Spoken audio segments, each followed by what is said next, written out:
Shabbat Shalom, everybody. It is I, Rabbi Stephen, or Rav Shmuel ben Yehoshua, Rashbi in the house. Hope you had a great week and Shabbat Shalom. So, Reeh, that's our portion for this week, Reeh, C. And remember, Moses is now still in the midst of giving his discourse. He's now on his second discourse to the Israelites that will go into the land of Canaan and take over the land of Canaan. Now I lean forward. I just want to show. I got, it's funny. I'm sorry to interrupt, but got a comment on my YouTube channel. Rabbi, where's your yarmulke? Okay, it's right there. Okay, just so you see it. All right. So there's Moshe Rabbeinu. Now, at the end of his life, giving instructions, giving some very pertinent commandments to the children of Israel that will go into and take over the land of Canaan. Okay, they're going to go in there. They are going to replace the pagan, idol-worshiping Canaanites and take the Holy Land. I'm pausing for a reason. Now think about this. Let's review.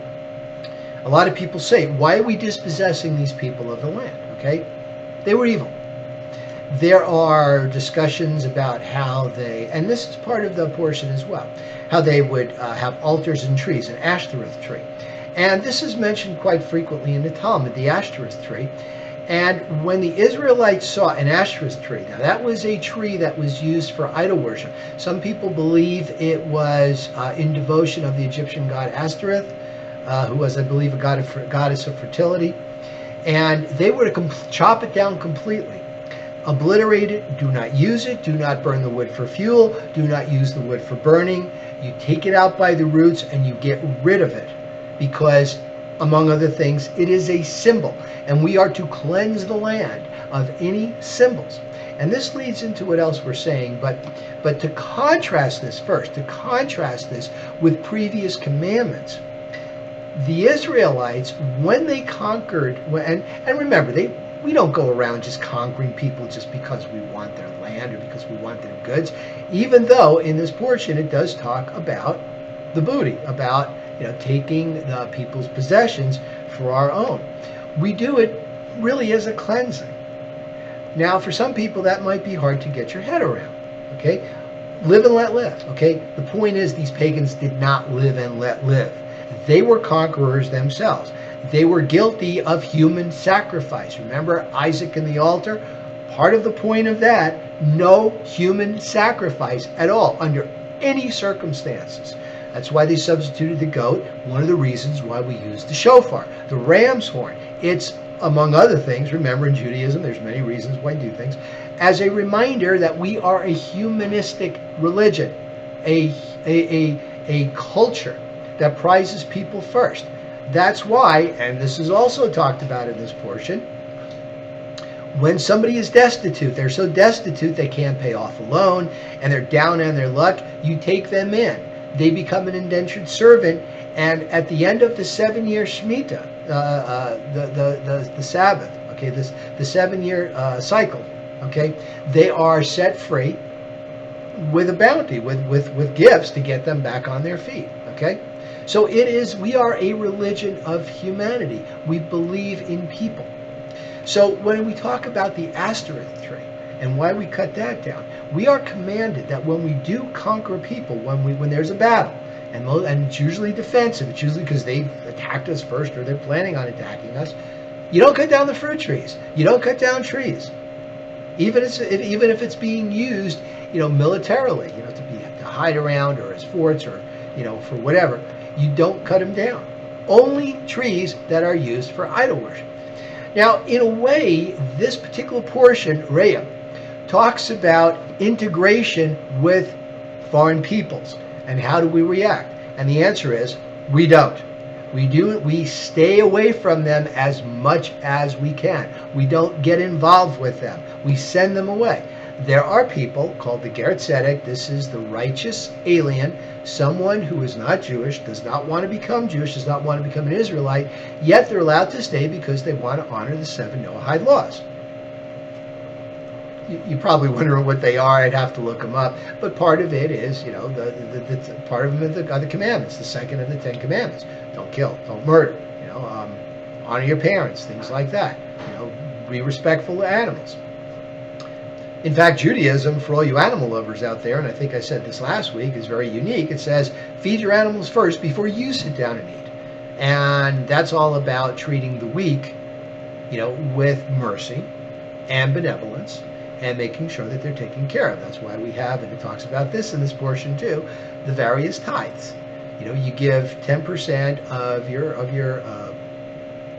holdings, to the Levites in years 2 and 5, and years 3 and 6, you give your tithe to the poor and the destitute and the proselyte that became an Israelite, but because they're a proselyte, they don't have any ancestral land. They weren't given any land, so they kind of have to make it on their own, maybe engage in trades or whatever. Okay, so a big portion at the beginning of this portion, the Sedra, talks about false prophets and integrating with other peoples, because we don't want to be adapting their customs to ourselves. We want to stay true to Torah. Part of it says don't add, don't subtract, stay true to Torah. So we don't want any, let's call it infiltration of any other ideas. Now, we've talked about anti-Semitism in the past. What gave rise to anti-Semitism? Well, many things. One of the things is the fact that we kept apart from other peoples. What happened before World War II, German Jews were trying to, wanted to be complete and integrate into German society. This was part of the Reform movement. And the Nazis came to power, and they would have no part of it. They kept us separate anyway. Well, all the good it did, right? So we stayed with our own culture. Now, some people feel it's standoffish. Oh, those Jews, they want to stay, but they think they're better than us, or whatever the rationale is. But that's really what it is. We keep it pure. That's one of the reasons our culture has survived for over 3,000 years, because we have done that. We have kept to ourselves, and we discourage a lot of intermarriage and intercommingling. Now I'm getting myself into trouble. I'm being, for whatever, but that's really it. There's a lot of interfaith marriages going on today. There's a lot of synagogues, and they're saying, do you support intermarriage? I myself, as a rabbi, I've conducted interfaith marriages, what I call mixed marriages. Why? Because we still have to keep Judaism. Somebody wants to be Jewish, we encourage it. We don't discourage it. That's a new thinking. Some people, some very traditional Jews, you might have heard of this. Parents, they have a son or a daughter that marries a Gentile. They will basically consider them as dead. They will go so far as to hold a funeral and say a mourner's Kaddish and rent their clothes. And that offspring is dead. They're gone to them. I've seen it happen in my community when I grew up in Long Island. It happened. So what's changed? We're integrating. We're adapting a lot of the customs of what's around us. Jews are getting tattoos. Some people say that's against the Torah. You don't make markings on your body. Other people say, well, that's only to worship other gods. I mean, what's wrong with body art if it's not, to worship somebody? So what? So I want to paint a picture on my body. So what?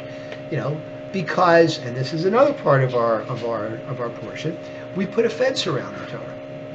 I had my wife and I, the Rebbitzin, had a very interesting discussion with someone in Iowa, and he contended that the rabbis have indeed added to the Torah, because they say the Torah is perfection. You don't add, you don't subtract. Rabbi Hertz in the Sonsino edition says, well, sometimes, and the Orthodox feel this way too, you got to put a fence around the Torah. You got to do something that keeps those laws intact when you have extraordinary circumstances. One of the extraordinary circumstances is that you have more Jews in the diaspora than you do in Israel. So, as most of you know, Passover and Rosh Hashanah, according to Torah, are one day and one day only. Why is it 2 days out in the diaspora? Well, there's a lot of reasons. The big one is that it just took time for messages to reach, and they wanted to make sure, putting a fence around the Torah, that they observed it, so they figured, well, we'll do it for 2 days to make sure we get the 1 day right. Now, is that adding or subtracting? Or is that just making sure, putting a fence around the Torah and saying we want to make sure we're true to the commandment? It's a good question. So we're taking extraordinary measures to make sure that Judaism survives. All right? One of the things that I do is I get very involved in the spirituality. For example, and I'll close with this, these are laws. In this portion, Moses talks about commandments, talks about Kashrut. What's the point of Kashrut? Well, we're eating what's holy. So what? Think of it as discipline. Think of it as reminding yourself as you eat what you're supposed to and you avoid bacon and shrimp and lobster and things that you see advertised and Red Lobster's having an all-you-can-eat shrimp buffet. We don't do it. Reminds us of our Judaism, and that reminds us that you have to be holy. And in order to be holy, you have to be humanistic. And God created us all, and we have to be good to people and show humanity. And I'll leave you with that. Shabbat Shalom. Okay. Questions, comments? Love to hear from you.